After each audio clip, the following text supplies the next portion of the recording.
சூப்பரான மஷ்ரூம் பன்னீர் பிரியாணி எப்படி செய்கிறதுன்னு பார்க்கலாம். இது லஞ்ச் பாக்ஸு கட்டுறதுக்கு ரொம்பவே ஆப்டாக இருக்கும். பசங்களும் விரும்பி சாப்பிடுவாங்க. பிரியாணி டேஸ்ட்லேயே ஆனால் வந்து நம்ம வெஜிடபிள்ஸ் போட்டு செய்கிறது. முக்கியமாக பன்னீர், மஷ்ரூம் இதெல்லாம் வந்து ரொம்பவே டேஸ்டி கொடுக்கும். இதுக்கு நம்ம 700 கிராம் அளவுக்கு அரிசி எடுத்துருக்கோம் இன்றைக்கி. எந்த டம்ளரில் இல்லை ஆழாக்கில் வந்து நம்ம அரிசி எடுக்கிறோமோ அதோட 1.5 மடங்கு அளவுக்கு நம்ம தண்ணி வச்சுக்கணும். இதுதான் வந்து அந்த பிரியாணி வந்து உதிரியாக வரதுக்கான சரியான அளவு. இப்போ நம்ம தேவையான பொருள் பார்த்திங்கன்னா 700 கிராம் அரிசிக்கு 4 வெங்காயம், 4 தக்காளி, பச்சை மிளகா 5, புதினா, கொத்தமல்லி, இஞ்சி பூண்டு சம அளவில் வந்து ஃப்ரெஷ்ஷாக அரைச்சி வச்சுக்கணும்.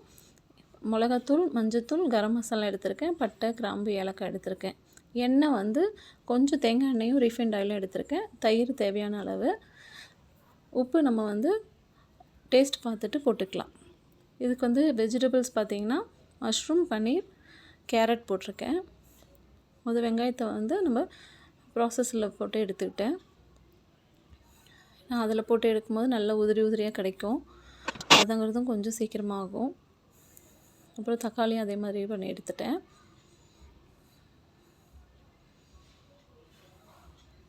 இப்போது அடி கனமாக இருக்க ஒரு பாத்திரத்தில் நம்ம எண்ணெய் வந்து ஊற்றிக்கலாம். எண்ணெய் சூடு ஏறினதுமே பட்டை, கிராம்பு, ஏலக்காய் எடுத்து வச்சது போட்டுட்டு கொஞ்சம் சூடு அது வதங்கினதுக்கப்புறமா வெங்காயம் போட்டுடலாம். வெங்காயம் ரொம்ப ப்ரௌனிஷாக இல்லாமல் கண்ணாடி பதத்துக்கு அடுத்த ஸ்டேஜில் இருக்கும்போது நம்ம அடுத்தடுத்த பொருள் சேர்த்துக்கலாம்.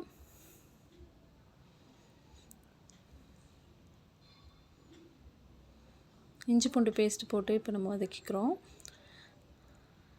அதோட பச்சை வாசனை போனதுக்கப்புறமா கட் பண்ணி வச்சுருக்க தக்காளி வந்து நம்ம சேர்த்துக்கலாம்.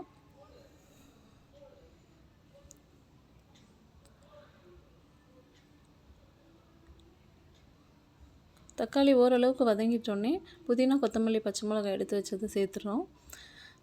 இது சேர்த்து ஓரளவுக்கு வதக்கின உடனே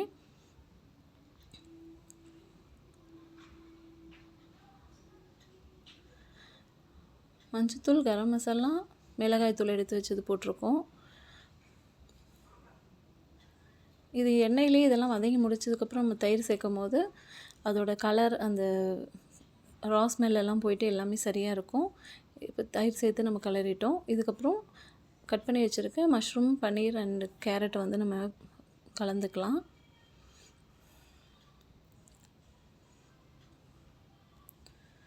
இது தேவையான அளவு நம்ம உப்பு சேர்த்துட்டு லிட்டு போட்டு மூடிட்டோன்னா ஒரு 5 மினிட்ஸ் மட்டும் வெந்தால் போதும். இப்போ பார்த்தாலே தெரியும் எண்ணெயிலேருந்து நல்லா காய் வந்து எண்ணெய் பிரிஞ்சு வந்திருக்கும். இப்போ நம்ம கெட்டிலில் 1க்கு 1.5 அளவில் சுடு தண்ணி அளவு எடுத்து வச்சுருக்கோம். அதை வந்து இதில் சேர்த்துட்டோம். அப்புறம் தேவையான அளவு உப்பு வந்து சரி பார்த்துட்டு இந்த நேரத்தில் நம்ம சேர்த்துக்கணும். அரிசி போட்டதுக்கப்புறம் சேர்த்தோன்னா அது உப்பு வந்து அங்கங்கே நின்றுட்டு கரிக்கிற மாதிரி இருக்கும். இப்போது கழுவி வச்சுருக்க அரிசியை நம்ம இதில் சேர்த்துக்கலாம். சேர்த்து ஃபுல்லில் ஒரு 5 மினிட்ஸ் வச்சுட்டு அதுக்கப்புறம் லோ ஃப்ளேமில் ஒரு 5 மினிட்ஸ் வச்சோன்னா இந்த மாதிரி நமக்கு தண்ணி ஒரு வற்றி கிடைக்கும்.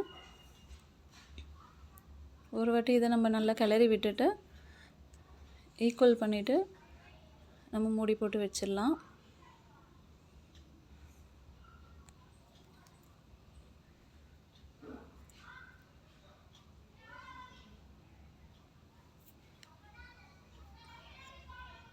இப்போது தம் சரியாக வந்திருக்கும். ஒரு 10 மினிட்ஸ் கழித்து நம்ம பார்க்கும்போது இப்போது நம்ம கொஞ்சமாக நெய் எடுத்து மேலாப்பில் தூவிட்டு மூடி வச்சிடலாம். அடுப்பெல்லாம் ஆஃப் பண்ணிவிட்டு அந்த ஹீட்லேயே வந்து ஒரு 5 மினிட்ஸ் வைக்கும்போது நல்லா உதிரி உதிரியாக நமக்கு கிடைக்கும். இதை நம்ம எடுத்து நல்லா சர்வ் பண்ணலாம். லஞ்ச் பாக்ஸ் கட்டுறதுக்கும் ரொம்ப நல்லாயிருக்கும். இந்த வீடியோ உங்களுக்கு பிடிச்சிருக்குன்னு நினைக்கிறேன். பிடிச்சிருந்தால் லைக் பண்ணி சப்ஸ்கிரைப் பண்ணுங்கள். கண்டிப்பாக உங்கள் ஃப்ரெண்ட்ஸ் அண்ட் ஃபேமிலிக்கு ஷேர் பண்ணுங்கள். தேங்க்யூ. இந்த மஷ்ரூம் பன்னீர் பிரியாணியோட அளவுகள் எல்லாமே நான் டிஸ்கிரிப்ஷனில் கொடுத்துருக்கேன். தேவைப்படுறவங்க அதை செக் பண்ணிக்கோங்க.